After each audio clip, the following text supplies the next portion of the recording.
Bashundhara official YouTube চ্যানেলে সবাইকে স্বাগত জানাই। তো এই মুহূর্তের সবথেকে গুরুত্বপূর্ণ একটি বিষয় তোমাদের সামনে ডিসকাস করতে চলেছি।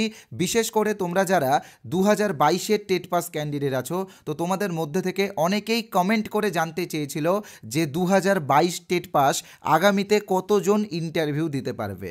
তো দেখো, তোমরা একটা বিষয় জানো যে 2022-এ প্রায় 1.5 লক্ষ ক্যান্ডিডেট কিন্তু টেট পাস করেছিল।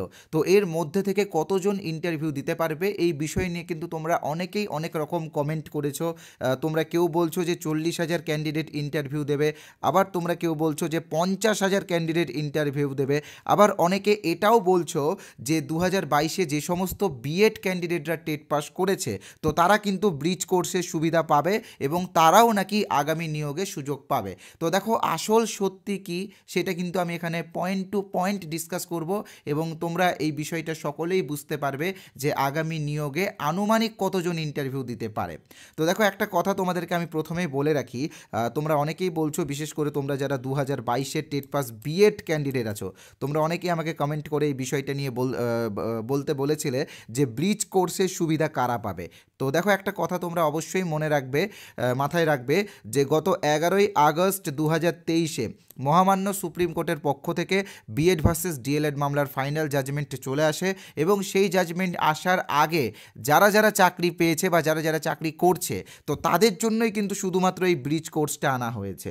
ওকে, তাদের জন্যই, তাদের চাকরি রক্ষা করার জন্যই ব্রিজ কোর্সটা আনা হয়েছে। অর্থাৎ যারা 2022-এ যেই সমস্ত বিএড ক্যান্ডিডেট যারা টেট পাস করেছো, তোমরা কিন্তু আপাতত এই আগামী নিয়োগে সুযোগ পাচ্ছ না। এবার পরবর্তীকালে এই ব্রিজ কোর্স নিয়ে যদি এনসিটি সুপ্রিম কোর্টের দ্বারস্থ হয় বা গভর্নমেন্ট যদি সুপ্রিম কোর্টে যায় তো সেক্ষেত্রে কি হতে পারে সেটা পরে দেখা যাবে, কিন্তু আপাতত কিন্তু কোনো বিএড ক্যান্ডিডেট আগামী নিয়োগে সুযোগ পাচ্ছে না। ওকে, তো তাহলে কতজন ইন্টারভিউ দেবে আগামী নিয়োগে সেটা আমি তোমাদেরকে দেখাবো এই ভিডিওতে, এবং তার সাথে সাথে তোমরা যারা এই ভিডিওটা পুরোটা দেখবে, দেখো আমি এই ভিডিওটা পুরোটা কেন দেখতে বলছি, কারণ এই ভিডিওটা যথেষ্ট ইনফরমেটিভ। এই ভিডিওটা দেখলে তোমাদের উপকার হবে, অপকার হবে না। তোমরা রিলস দেখে বা সিনেমা দেখে বা ভিডিও দেখে অনেক সময় নষ্ট করো, কিন্তু এই ভিডিওটা তোমরা পুরোটা দেখো, কারণ এই ভিডিওটা যারা যারা যারা পুরোটা দেখবে তাদেরকে আমি একটি ফ্রি পিডিএফ দেব, যেই পিডিএফে রয়েছে 25টা গুরুত্বপূর্ণ প্রশ্ন উত্তর, যেই প্রশ্ন উত্তরগুলো বিগত দিনের প্রাইমারি ইন্টারভিউয়ে ধরা হয়েছে। তো এই 25টা প্রশ্ন থেকে তোমাকেও 1-2টা প্রশ্ন ধরতে পারে, ঠিক আছে? তাই এই পিডিএফটা কিন্তু তোমরা নিয়ে রাখবে। আমরা অলরেডি 12,000 জনকে এই ফ্রি পিডিএফটা দিয়ে দিয়েছি। তো যারা আজকে এই ভিডিওটা প্রথম দেখছো, তোমরা কিন্তু অবশ্যই এই ফ্রি পিডিএফটা নিও। কিভাবে পাবে আমি অবশ্যই বলে দেব, এবং তার আগে আমি তোমাদেরকে 3টা গুরুত্বপূর্ণ প্রশ্ন বলে দিচ্ছি। তোমরা অবশ্যই খাতা পেন দিয়ে প্রশ্নগুলো লিখে রাখো, কারণ আমাদের পরিচিত একজন ক্যান্ডিডেটকে 2016-র ইন্টারভিউয়ে এই 3টা প্রশ্ন ধরা হয়েছিল। আমি 3টা প্রশ্নের জন্য লিখেও রেখেছি উত্তরসহ, তোমরা কিন্তু অবশ্যই নোট করে নিও অথবা স্ক্রিনশট করে রেখে দিও, পরবর্তীকালে নোট করে নিবে। আমি প্রশ্নগুলো তোমাদেরকে পড়ে শোনাচ্ছি। তো দেখো, আমার পরিচিত একজন ক্যান্ডিডেটকে এই প্রশ্নটা ধরা হয়েছে, তাই আমি বলবো যে এই প্রশ্নটা তোমরা একদম রেডি করে রাখো। একটা কথা মনে রাখবে যে টেট পাস করলে কিন্তু চাকরি হয় না, ইন্টারভিউতেও কিন্তু একটা ভালো পারফরমেন্স করতে হয়। তো প্রশ্নটা হলো এটাই যে তোমার বিদ্যালয়ের শিশুরা স্কুলের গেটের বাইরে কোনো অস্বাস্থ্যকর খাদ্যদ্রব্য কিনে খেলে একজন শিক্ষক হিসেবে তোমার করণীয় কী? এইরকমই প্রশ্ন একটু ঘুরিয়ে পেঁচিয়ে তোমাকে ধরতে পারে। তো সেক্ষেত্রে এই যে উত্তর এখানে আমি লিখে দিয়েছি যে একজন শিক্ষক হিসেবে আমি আমার বিদ্যালয়ের শিশুদের ওই অস্বাস্থ্যকর খাদ্য গ্রহণ করার কুফলগুলি সম্পর্কে জানাবো, সেই খাদ্য গ্রহণ করতে বারণ করব এবং তারা যাতে সেই খাদ্য গ্রহণ না করে সেই বিষয়ে সচেতন থাকব। তো দেখো, খুব সুন্দর উত্তর আমি তোমাদেরকে দিয়েছি। এই রকম সিচুয়েশন বেসড কোশ্চেন্স যদি তোমাকে ইন্টারভিউয়ে করা হয় তো তুমি এইরকমভাবে অ্যান্সারগুলো দিতে পারো, ঠিক আছে? দ্বিতীয় প্রশ্ন খুবই গুরুত্বপূর্ণ। কোনো বিষয়ে কাঁচা শিক্ষার্থীদের সাথে কী ধরনের আচরণ করা উচিত? ধরো কোনো একটা শিশু আছে, আছে সে অঙ্ক পারে না, তো সেক্ষেত্রে তার সাথে তুমি সর্বদা সহানুভূতিশীল আচরণ করবে, তুমি তাকে বকবে না, লাথি দিয়ে মারবে না। তোমরা সকলেই জানো যে আরটি অ্যাক্ট 2009 অনুসারে বা রাইট টু এডুকেশন অ্যাক্ট 2009 অনুসারে কোনো শিশুকে শারীরিক বা মানসিকভাবে আঘাত করা যাবে না, তার সাথে সবসময় সহানুভূতিশীল আচরণ করতে হবে, ঠিক আছে? তো এই যে এখান থেকে তোমরা একটা বিষয় জানলে যে সহানুভূতিশীল আচরণ করতে হবে, এটা কিন্তু আরটি অ্যাক্ট 2009-এ বলা হয়েছে, ঠিক আছে? তো এই রকম কিন্তু ইন্টারভিউয়ে অনেক সিচুয়েশন বেস কোয়েশ্চেন্স তোমাকে করবে, সেই প্রশ্নগুলোর উত্তর তুমি যদি সঠিকভাবে দিতে পারো তাহলে কিন্তু তুমি ইন্টারভিউয়ে একটা ভালো স্কোর করতে পারবে। এখানে আরেকটা প্রশ্ন আমি তোমাদেরকে দেখাচ্ছি, 3 নম্বর প্রশ্ন। আরও অনেক প্রশ্ন আছে, আমি এখানে 3টাই দিয়েছি, আমি চাই যে তোমরা স্ক্রিনশট করে রাখো এই প্রশ্নগুলো। কি বলছে দেখো, যদি কোনো শিক্ষার্থী পরীক্ষায় অকৃতকার্য হয় এবং তার জন্য শিক্ষক বা অন্য শিশুদের দোষারোপ করে, তাহলে তাকে কিভাবে বোঝাবে। এখানে দেখো, কোনো শিক্ষার্থী যদি পরীক্ষায় ফেল করে যায় বা খারাপ নম্বর পায়, তো এবং তার জন্য মানে ওই শিশুর অভিভাবক যদি শিক্ষক বা অন্য শিশুদের দোষারোপ করে, তাহলে তাকে তুমি কিভাবে সামলাবে। তো দেখো, সর্বদা সহানুভূতিশীলভাবে বোঝানো উচিত, আগামীতে সেই শিশুটি যাতে ভালো ফলাফল করে সেই জন্য তাকে উৎসাহ দেওয়া উচিত। ঠিক আছে, তো এইভাবে আর কি। কোনো শিশু বা তার অভিভাবক যদি তোমাকে দোষারোপ করে যে আপনারা ভালো পড়ান না বলেই আমার সন্তান খারাপ রেজাল্ট করেছে, তো সেক্ষেত্রে তুমি অন্যান্য শিশু যারা আছে, যারা ভালো রেজাল্ট করেছে, তাদেরকে এক্সাম্পল হিসাবে দেখাবে এবং বলবে যে দেখো, এখন তো সে ছোট, এখন সে অবুঝ, তাই না, সে ভুল করতেই পারে, সে পরীক্ষায় সে অকৃতকার্য করেছে, বাট একজন মানুষ হিসেবে সে কিন্তু অকৃতকার্য করেনি, বড় হয়ে সে আরও ভালো হবে। তোমরা আরও অনেকের উদাহরণ দিবে, যেমন আমাদের যে স্বামী বিবেকানন্দ ছোটোবেলায় কিন্তু খুব দুষ্টু ছিল, কিন্তু বড় হয়ে সেই তো হয়েছে মহান স্বামী বিবেকানন্দ, তাই না। তো এটা কিন্তু এরকম কিছু কিছু এক্সাম্পল দিয়ে অভিভাবকদের সাথে তোমাদেরকে ডিল করতে হবে, এটা কিন্তু তোমরা অবশ্যই মাথায় রাখবে। ওকে, তো এই 3টা প্রশ্ন তোমরা স্ক্রিনশট করে নাও। আমি এবার যেটা মূল বিষয় সেটাতে আসবো, যে আগামী নিয়োগে কতজন ইন্টারভিউ দেবে আমি এখানে লিখেই রেখেছি। আমি পুরো হিসাব তোমাদেরকে দেখাবো, পাই টু পাই, পয়েন্ট টু পয়েন্ট ডিসকাস করবো যে কতজন ইন্টারভিউ দেবে। তবে তার আগে জাস্ট একটা ছোট্ট বিজ্ঞাপন বিরতি নিয়ে নিচ্ছি, এবং বিরতির সাথে সাথে তোমরা ফ্রি পিডিএফটা কীভাবে পাবে সেই বিষয় নিয়েও বলবো। তবে তার আগে একটা কথা বলে রাখি, তোমরা যারা এখনও আমাদের এই চ্যানেলটি সাবস্ক্রাইব করোনি, তোমরা কিন্তু ইমিডিয়েটলি আমাদের চ্যানেলটা সাবস্ক্রাইব করো। এতক্ষণে তোমরা আমার কথাগুলো শুনে বুঝতে পেরেছো যে আমাদের চ্যানেলটা তোমাদের উপকারে লাগবে নাকি অপকারে। যদি মনে হয় যে হ্যাঁ উপকারে লাগবে, তাহলে ইমিডিয়েটলি সাবস্ক্রাইবটা করে নাও। সাবস্ক্রাইব করে বেল আইকনে প্রেস করলে কি হবে, পরবর্তীকালে আমি যদি কোনো ভিডিও আপলোড করি সেটার নোটিফিকেশান তোমার কাছে যাবেই, এবং ভিডিওটাও তোমার নিউজ ফিডে সবার আগে চলে যাবে। তাই সাবস্ক্রাইবটা আগে করো, আর ভিডিওটা একটা লাইক করবে। আমি টার্গেট দিলাম 1K লাইক, 1000টা আমার লাইক চাই, তাহলে আমি এনার্জি পাবো এইরকম ভিডিও বানাতে এবং এইরকম অনেক প্রশ্ন উত্তর তোমাদের সামনে নিয়ে আসবো আগামীতে। তাই তোমরা যদি আমাকে লাইক দাও, তাহলে আমি কিন্তু তোমাদেরকে ভিডিও দেবো। ওকে, তাই লাইকটা দিও, কারণ লাইকটাই আমার এনার্জি ড্রিঙ্ক। ওকে, তো আমি ছোট্ট একটা বিজ্ঞাপন বিরতি নিয়ে তারপরে তোমাদেরকে বলবো যে ফ্রি পিডিএফটা তোমরা কিভাবে পাবে। তো দেখো, এটা বিজ্ঞাপন বিরতি নিলেও তোমাদের উপকারে লাগবে, কারণ তোমরা জানো যে টেট পাস করলেই প্রাইমারির শিক্ষক হয়ে গেলাম, এটা একদম ভুল ধারণা। ঠিক আছে, তুমি দেখবে যে তোমার এলাকাতে প্রচুর টেট পাস ক্যান্ডিডেট আছে যারা চাকরি পায়নি, কারণ মনে রাখবে যে টেট পাস ক্যান্ডিডেট যদি 10 জন হয় এবং ভ্যাকেন্সি যদি 2টো থাকে, তাহলে বাকি 8 জন কিন্তু চাকরি পাবে না। তো এই কম্পিটিশনে নিজেকে সফলভাবে দেখার জন্য প্রস্তুতি নেওয়াটা খুবই জরুরি। আমরা ইন্টারভিউ সংক্রান্ত 8টি বই বের করেছি, এখানে তোমরা 4টি দেখতে পাচ্ছ, পরবর্তীকালে আরও 4টি বেরিয়েছে, এটা আমি চেঞ্জ করব কিছুদিনের মধ্যে। তো এই 8টি বইয়ের দাম মাত্র 75 টাকা, অর্থাৎ একটা বইয়ের দাম 10 টাকার থেকেও কম, প্রায় 9.5 টাকার মতো বা তার একটু বেশি পড়ছে এইরকম। 75 টাকাতে তোমরা 8টি পিডিএফ বই পাবে। তো তোমরা যারা পিডিএফটা নিতে চাও, কীভাবে নিবে আমি বলে দিচ্ছি। আর এই 8টা পিডিএফে মোট 155টা পেজ রয়েছে। তোমরা চাইলে এটা যে কোনো জেরক্সের দোকান থেকে প্রিন্ট করিয়ে নিতে পারো। প্রচুর সিচুয়েশন বেস কোশ্চেন আছে এই পিডিএফগুলোতে। তো আর আরেকটা কথা, এই পিডিএফে আমরা কিন্তু 2016-র ইন্টারভিউয়ের কিছু কোয়েশ্চেন্স, 2020-র ইন্টারভিউয়ের কিছু কোয়েশ্চেন্স এবং 2022-এর ইন্টারভিউয়ের কিছু কোয়েশ্চেন্স দিয়েছি, যেগুলো তোমাদের এই আগামী নিয়োগে কাজে লাগবে। ঠিক আছে, তো তোমরা এটা প্রিন্ট করে নিয়ে পড়তে পারো। তবে আমি বলবো সব থেকে বেস্ট হবে আমাদের কোর্স নেওয়া। পশ্চিমবঙ্গের মধ্যে সবথেকে বড় ইন্টারভিউ কোর্স কিন্তু আমরাই রেখেছি। আমাদের কোর্সে অলরেডি 2750 জন কিন্তু অলরেডি অ্যাডমিশন নিয়ে নিয়েছে, আর মাত্র 250টা সিট বাকি আছে। তো তোমরা যারা আমাদের কোর্সে অ্যাডমিশন নিতে চাও, তোমরা কিন্তু নিতে পারো। আমরা কিন্তু শুধুমাত্র আজকের জন্য একটা অফার দিয়েছি। এখানে তোমরা দেখতে পাচ্ছ আমাদের কোর্সের যেটা অরিজিনাল প্রাইস, সেটা কিন্তু 499। তবে তোমরা যারা আজকে জয়েন করবে, তোমরা আরও এখান থেকে 149 টাকা ডিসকাউন্ট পাবে। মোট 350 টাকাতে তোমরা এই কোর্সটা পেয়ে যাবে। এখানে তোমরা ইন্টারভিউয়েরও গাইড পাবে, অ্যাপটিটিউড টেস্টেরও গাইড পাবে, মাত্র 350 টাকাতে। এবার তোমরা অনেকেই বলছো যে স্যার আমরা তো বেকার, প্রতি মাসে মাসে 350 টাকা পেমেন্ট করতে পারবো না। তো দেখো, তোমাদেরকে বলে রাখি, প্রতি মাসে মাসে পেমেন্ট করতে হবে না, শুধুমাত্র একবারই পেমেন্ট করতে হবে, ওয়ান টাইম পেমেন্ট, শুধুমাত্র একবার পেমেন্ট করবে।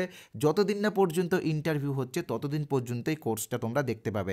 আমরা আগের যে ক্লাসগুলো দিয়েছি সব কিন্তু রেকর্ডেড, 20-22টার 50টার মতো ক্লাস আমরা আগে দিয়ে দিয়েছি এবং তার সাথে সেই ক্লাসগুলোর পিডিএফও আমরা দিয়ে দিয়েছি। তো তোমরা যারা আজকে জয়েন করবে তোমরা কিন্তু সঙ্গে সঙ্গে ওই পুরনো ক্লাসগুলো পেয়ে যাবে, যেখানে তোমরা এনসিএফ 2005 থেকে শুরু করে আরটি 2009, সর্বশিক্ষা মিশন এইগুলো থেকে, তারপর সর্বশিক্ষা মিশন না, তার সাথে সাথে মিড ডে মিল স্কিম, নির্মল বিদ্যালয় অভিযান, এই সমস্ত টপিক থেকে যে প্রশ্নগুলো ধরে সেইগুলো আমরা রেখেছি এবং এইগুলোর উপরে আমরা ডিটেলসে ভিডিও ক্লাস দিয়েছি। তাই তোমরা যারা জয়েন হতে চাও জয়েন হয়ে যেও। কিভাবে জয়েন হবে সেটা অবশ্যই বলবো, তবে তার আগে একটা কথা বলে রাখি, যারা আজকে আমাদের এই কোর্সে জয়েন হবে তারা কিন্তু এই 8টা পিডিএফ বইও একদম বিনামূল্যে পাবে, অর্থাৎ আরও 75 টাকা সাশ্রয় হচ্ছে তোমার। তো এবার আমি তোমাদেরকে বলে দিচ্ছি কিভাবে আমাদের কোর্সে জয়েন হবে বা কিভাবে পিডিএফটা নেবে। তো দেখো এখানে তোমরা দেখতে পাচ্ছ যে এই নাম্বারটা 8918259248, এটা আমাদের অফিসিয়াল নাম্বার। এই নাম্বারে তোমরা PhonePe, Google pay, Paytm, Amazon pay যে কোনো অপশন থেকে 350 টাকা পেমেন্ট করতে পারো। পেমেন্ট করার পরে এই নাম্বারেই, অর্থাৎ 8918259248, এই নাম্বারে হোয়াটসঅ্যাপে পেমেন্টের স্ক্রিনশটটা পাঠিয়ে দিলে আমরা সঙ্গে সঙ্গে আমাদের কোর্সে তোমাদেরকে জয়েন করিয়ে নেব। এবার তোমরা যদি ভাবো যে কোর্স নিব না, অনলি পিডিএফ নেব, তাহলে এই একই নাম্বারেই তোমরা 75 টাকা পেমেন্ট করে স্ক্রিনশট হোয়াটসঅ্যাপে পাঠিয়ে দিলে আমরা তোমাদেরকে পিডিএফগুলো দিয়ে দেবো। ওকে, আর তোমরা যদি চাও যে কিউআর কোড স্ক্যান করে পেমেন্ট করব, তো তোমরা এখানে দেখতেই পাচ্ছ পাশেই কিউআর কোড রয়েছে, তোমরা কিউআর কোডটার একটা স্ক্রিনশট নিয়ে নিও। কিউআর কোড স্ক্যান করে পেমেন্ট করার পরে এই নাম্বারে হোয়াটসঅ্যাপে পেমেন্টের স্ক্রিনশট পাঠালে আমরা আমাদের কোর্সে তোমাদেরকে জয়েন করে দেবো এবং জয়েন করার সাথে সাথে তোমরা আগের কোর্সগুলো, পিডিএফগুলো সব সঙ্গে সঙ্গে পেয়ে যাবে এবং পরের ক্লাসগুলো অটোমেটিক আপডেট হতে থাকবে। ওকে, এবার তোমরা অনেকেই একটা বিষয় নিয়ে ভাবছো যে আমাদের কোর্সে জয়েন হওয়ার আগে কিছু স্যাম্পল পিডিএফ যদি দেখতে পেতাম তাহলে ভালো হতো। তো দেখো তোমরা যদি কিছু স্যাম্পল পিডিএফ দেখতে চাও তো দেখতে পারো, এবং তার সাথে সাথে আমি তোমাদেরকে বলেছিলাম যে 25টা প্রশ্নোত্তরের একটা ফ্রি পিডিএফ তোমাদেরকে দেবো, সেটা তোমরা কিভাবে পাবে। তো দেখো এখানে একটা হোয়াটসঅ্যাপ নাম্বার দেখতে পাচ্ছ 8918259248, তো এটাই আমাদের অফিসিয়াল হোয়াটসঅ্যাপ নাম্বার, একটাই আমাদের নাম্বার। তো এই নাম্বারে হোয়াটসঅ্যাপে জাস্ট INT অথবা ইন্টারভিউ, যেটা তোমার সুবিধা হয়, লিখে SMS করো, আমি ফ্রি পিডিএফ তোমাদেরকে দেবো এবং তার সাথে আমাদের কোর্সের কিছু স্যাম্পল পিডিএফ, কোর্স ডিটেলসও তোমাদেরকে দিয়ে দেবো। তোমরা আগে দেখো আমাদের ম্যাটেরিয়ালসগুলো কেমন, তারপরে তোমরা কোর্সে জয়েন হও। আগে জয়েন হতে হবে এরকম কোনো ব্যাপার নেই। ওকে, হ্যাঁ, তো এই হোয়াটসঅ্যাপ নাম্বারে তোমরা পাঠাও। আর যারা এই নাম্বারটা সেভ করতে বিরক্ত বোধ করছো, অনেকেই বলছো যে নাম্বারটা সেভ করবো আবার টুকতে হবে, একটু ঝামেলা, তো তোমাদেরকে বলে রাখি এই ভিডিওর কমেন্ট বক্সে চলে যাও। দেখো প্রথমে আমি একটা কমেন্ট পিন করে রেখেছি। কি করে রেখেছি? পিন। তো সেখানে দেখো একটা হোয়াটসঅ্যাপ লিঙ্ক দেওয়া আছে। কি দেওয়া আছে? একটা হোয়াটসঅ্যাপ লিঙ্ক। সেই লিঙ্কে যদি তোমরা ক্লিক করো তো তোমরা সরাসরি আমাদের হোয়াটসঅ্যাপে চলে আসবে, INT লিখে SMS করবে, পিডিএফগুলো ফ্রিতে নিয়ে নেবে। ওকে, তো এতক্ষণ ছিল বিজ্ঞাপন বিরতি। দেখো বিজ্ঞাপনে আমি এটা বললেও এটা কিন্তু তোমাদের উপকারে লাগবে, তাই একটু বেশি সময় নিয়ে বুঝিয়ে বললাম। শুধুমাত্র বিজ্ঞাপন না, আমরা তো প্রশ্ন উত্তর নিয়েও আলোচনা করি, তাই না? তো এবার আজকের ভিডিওর যেটা মূল বিষয় সেটাতে আমরা চলে এসেছি যে আগামী নিয়োগে কতজন ইন্টারভিউ দেবে। তো তোমরা আগে এই বিষয়টা শোনো, তারপরে তোমরা ফ্রি পিডিএফে যাও, আমি লাস্টের দিকে অবশ্যই মনে করিয়ে দেবো। তো দেখো তোমরা একটা বিষয় সকলেই জানো যে 2022-এ টেট পাস করেছিল প্রায় 1.5 লক্ষ ক্যান্ডিডেট। ওকে, 1.5 লক্ষ ক্যান্ডিডেট। এর মধ্যে বিএড ছিল কত? বিএড ছিল 90,000। ওকে, ডিএলএড কত ছিল? 52,000। পড়ে থাকলো 8,000, মানে এই 90 আর 52-তে 1,42,000 হচ্ছে, তো পড়ে থাকছে মাত্র 8,000। তো এই 8,000 কারা? এই 8,000 হলো NIOS ডিএলএড। হিসাবটা তোমরা বুঝতে পারলে। এখানে হয়তো কিছু কম বেশি হবে, ওই 1-200 কম বেশি হবে, বাট আমি একটা, যেহেতু আমি তোমাদেরকে সহজভাবে বোঝাচ্ছি তাই আমি একটা রাউন্ড ফিগারে হিসাবটা তোমাদেরকে করছি যে বিএড ছিল 90,000, ডিএলএড ছিল 52,000 এবং NIOS ছিল 8,000। এবার আমি আসছি ডিএলএড যে 52,000 আছে তার মধ্যে অনেক হিসাব কিতাব বাকি আছে। এই 52,000-এর মধ্যে থেকে 3,000 ক্যান্ডিডেট বাদ যাবে। কেন বাদ যাবে? তোমরা সকলেই জানো যে 2022-এ একটা নিয়োগ হয়েছে, সেই নিয়োগে কিন্তু ওই 9,533 জন চাকরি পেয়েছে। তো এর মধ্যে কিন্তু 3,000 জন এমন ক্যান্ডিডেট আছে যারা 2022-এও টেট পাস করেছিল। একটু কম বেশি হবে, আমি সবসময় রাউন্ড ফিগার ধরে হিসাবটা করছি যাতে তোমরা একটু তোমাদের যাতে বুঝতে সুবিধা হয়। তো সেক্ষেত্রে এই 3,000 জন আর কিন্তু তোমাদের নিয়োগে হাত পা বাড়াবে না, তারা যেহেতু চাকরি পেয়ে গেছে তাই তারা আর আসবে না। তো সেক্ষেত্রে পড়ে থাকছে 49,000 ক্যান্ডিডেট। এটা কিন্তু তোমরা আগে মাথায় রাখবে, ঠিক আছে? এবার এই 49,000 ক্যান্ডিডেটের সাথে আরও 2,000 ক্যান্ডিডেট যোগ হবে। কেন 2000 ক্যান্ডিডেট যোগ হবে আমি তোমাদেরকে সহজভাবে বলে রাখছি যে 2022-এর যে নিয়োগটা হয়েছিল সেই নিয়োগে 2108 জন চাকরি পায়নি। এবার এর মধ্যে যারা 108 জন আছে তাদের মধ্যে অনেকেই আপার প্রাইমারিতে চাকরি পেয়েছে বা অনেকের বয়স 40+ বা যারা রিজার্ভ ক্যাটাগরির মধ্যে আছে তাদের 45 বা 43+ হয়ে গেছে। তো সেক্ষেত্রে মাত্র 2000 ক্যান্ডিডেট পড়ে থাকছি যারা তোমাদের সাথে আবারও নতুন নিয়োগে অংশগ্রহণ করবে। তো সেক্ষেত্রে 51,000 ক্যান্ডিডেট হলো যারা ডিএলএড, একদম রেগুলার ফ্রেশ ডিএলএড। এবার এখানে অনেকেই বলছো যে ডবল ডিগ্রি। তো দেখো ডবল ডিগ্রি মানে তোমরা তো জানোই যে সুপ্রিম কোর্টের রায়ে বিএডরা বাতিল হয়েছে এবং অনেক বিএড ক্যান্ডিডেট আছে যাদের নাকি ডিএলএড প্লাস বিএড, ঠিক আছে, ডিএলএড বিএড প্লাস ডিএলএড দুটোই আছে, তো তাদের আমরা ডবল ডিগ্রি বলছি। তো এই রকম ক্যান্ডিডেট আমার যেটা হিসাব 500-র নিচেই হবে, 500-র উপরে হবে না, তাও আমি 500 ধরছি, ঠিক আছে। ডবল ডিগ্রি 500 হবে না, 500-র নিচে হবে। এবার তোমরা বলতেই পারো যে ডবল ডিগ্রি এত কম ধরছেন কেন স্যার? তো দেখো আমি ডবল ডিগ্রি এই জন্যই কম ধরছি কারণ তোমরা জানো যে 2018 সালের পর থেকে এনসিটি যে গ্যাজেটটা এনেছিল সেই গ্যাজেট অনুযায়ী বিএডরা প্রাইমারিতে বসতে পারতো, ঠিক আছে। তো যে সমস্ত ক্যান্ডিডেটরা 2018 সালের পরে বিএড করেছে তো তারা এমনিই তো প্রাইমারিতে বসতে পারতো, তাই না? তো তারা প্রাইমারির জন্য কি আবার নতুন করে কি ডিএলএড করতে যাবে? কখনোই না। তো তারা তো এমনিই সুযোগ পাচ্ছে প্রাইমারিতে, তাহলে তাদের কী দরকার ডবল ডিগ্রি করার, ঠিক আছে। তো ডবল ডিগ্রি কখন হয়েছে আমি তোমাদেরকে বলছি। 11ই আগস্ট 2023-এ যখন সুপ্রিম কোর্টের জাজমেন্টটা আসে তারপর থেকে, অর্থাৎ সেই 23-25 সেশনে কিন্তু অনেকে ডিএলএডে ভর্তি হয়েছে। তো দেখো 23-25 সেশন কিন্তু এবার ইন্টারভিউ দিতে পারবে না কারণ তারা এখনও রানিং অবস্থায় রয়েছে, আর নোটিফিকেশন কিছুদিনের মধ্যে দিবে। আমরা যা খবর পাচ্ছি যে এপ্রিলের আগে নোটিফিকেশন দেবে। তো সেক্ষেত্রে কিন্তু ওই যে সমস্ত ক্যান্ডিডেট বিএড ক্যান্ডিডেটরা 23-25 সেশনে ডিএলএড করেছে তারা কিন্তু ইন্টারভিউয়ের সুযোগ পাচ্ছে না। তো সেক্ষেত্রে আমি ডবল ডিগ্রি 500 জন ক্যান্ডিডেটকে ধরেছি। এবার এটা তো অনেকেই অনেক রকম বলবে, কেউ বলবে 3000 আছে, কেউ বলবে 4000 আছে। তো দেখো এরকম কোনো ব্যাপার না, 500 জনকেও এখানে বেশি ধরা হয়েছে, 500-রও কম কিন্তু ক্যান্ডিডেট আছে। এবার যদি সার্টিফিকেট ভ্যালিড হয় তো সেক্ষেত্রে যারা কেউ যদি 21-23-এ রানিং থাকে বা কেউ যদি 22-24-এ মানে ডিএলএডে রানিং থাকে তো তারা একটা সুযোগ পাবে। তো সেটা যেহেতু এখনও আসেনি সেই বিষয় নিয়ে কোনো আপডেট, তো সেই বিষয় নিয়ে আমি কোনো রকম ডিসকাস করতে চাই না। আমার যেটা হিসাব সেটা হচ্ছে 51,500 জন কিন্তু এখন ডিএলএড ক্যান্ডিডেট আসছে, এখানে কিন্তু ডবল ডিগ্রিদেরকে আমি যুক্ত করলাম, ঠিক আছে। যেহেতু 22-এর নিয়োগে ডবল ডিগ্রিরা সুযোগ পেল, পরবর্তীকালে তাদের জন্য আলাদা করে একটা প্যানেল বের করা হলো, তো সেই জন্য আমি এখানে 500 জন ডবল ডিগ্রি ক্যান্ডিডেটকে ধরলাম। তো সেক্ষেত্রে 51,500 জন ক্যান্ডিডেট আসছে এবং আরও কিছু ক্যান্ডিডেট আছে 14 টেট পাস, আমাদের সাথে কথোপকথন হয় তাদের, তো তারাও মোটামুটি কিছুজন ক্যান্ডিডেট হবে। হয়তো অনেকে হয়তো কর্মসূত্রে হয়তো বাইরে ছিল, তারা হয়তো যে 22-এর নিয়োগ সেই 22-এর নিয়োগে সুযোগ পায়নি বা এরকম কোনো একটা ব্যাপার ছিল, অনেকে ফর্ম ফিল আপ করেনি। তো এই ক্ষেত্রে আমরা আরও ম্যাক্সিমাম 500 জন ধরলাম সব নিয়ে। আশা করি এতটা হবে না, 150 হবে, তবুও আমি একটু বেশি করে ধরে রাখলাম কারণ আমি পরবর্তীকালে অন্য যেই সমস্ত অন্য দিকগুলো থেকে হালকা হালকা করে কম ধরবো।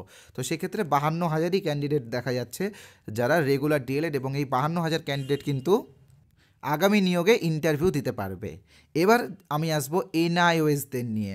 তোমরা সকলেই জানো যে এনআইওএসটা কিন্তু ভ্যালিড হয়েছে এবং এই গত 1-2 দিন আগেই এনসিটিএ কিন্তু নতুন নোটিফিকেশান দিয়েছে যে তারা সুপ্রিম কোর্টের 10ই ডিসেম্বরের যে জাজমেন্ট এসেছে সেই জাজমেন্টকে মান্যতা দিয়েছে এবং এনআইওএসটা কিন্তু এবার ভ্যালিড। তো সেক্ষেত্রে আমরা জানি, আমরা যেটা ধরেছিলাম 2022-এর নিয়োগে 8,000 এনআইওএস ডিএলএড ক্যান্ডিডেট, আনুমানিক 8,000 ক্যান্ডিডেট টেট পাস করেছিল।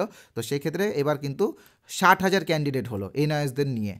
এবার আরও 2,000 ক্যান্ডিডেট বাড়বে। কী জন্য বাড়বে আমি তোমাদেরকে বলছি, তোমরা একটু ওয়েট করো। তোমরা সকলে জানো যে 2022-এর যে নিয়োগটা হয়েছিল সেখান থেকে কিন্তু এনআইওএসরা বাদ হয়ে গেছিলো। এবার নতুন করে প্যানেল হবে কিনা, এনআইওএসদেরকে সুযোগ দেওয়া হবে কিনা সেটা যেহেতু বিচারাধীন রয়েছে, তো সেই বিষয় নিয়ে আমি কোনো মন্তব্য করতে চাই না।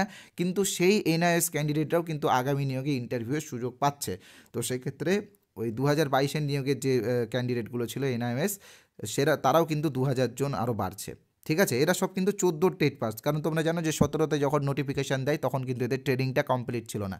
তো সেক্ষেত্রে আরও 2,000 ক্যান্ডিডেট বাড়ছে, তো বেড়ে কিন্তু 62,000 অর্থাৎ 62,000 ক্যান্ডিডেট হয়ে দাঁড়াচ্ছে।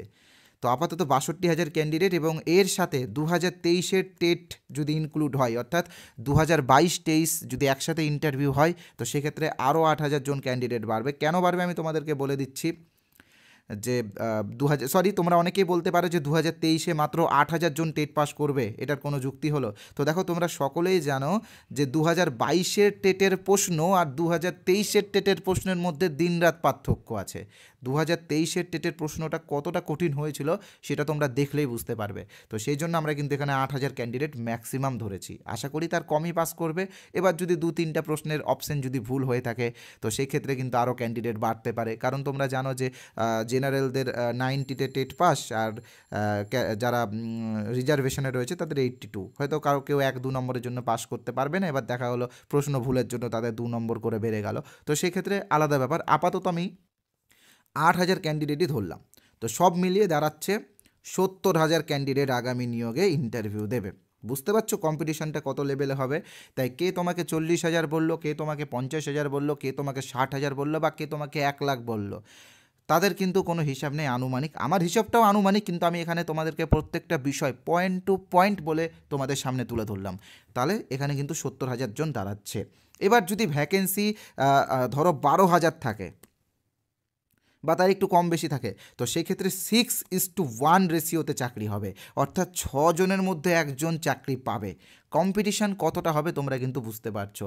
হ্যাঁ, এটা আন্দোলন হচ্ছে যাতে 50,000 ভ্যাকেন্সি থাকে বা তার বেশি ভ্যাকেন্সি থাকে বা একটা ভ্যাকেন্সি থাকে, কিন্তু পর্ষদ কখনও কিন্তু বলছে না যে 50,000 ভ্যাকেন্সি তারা দেবে।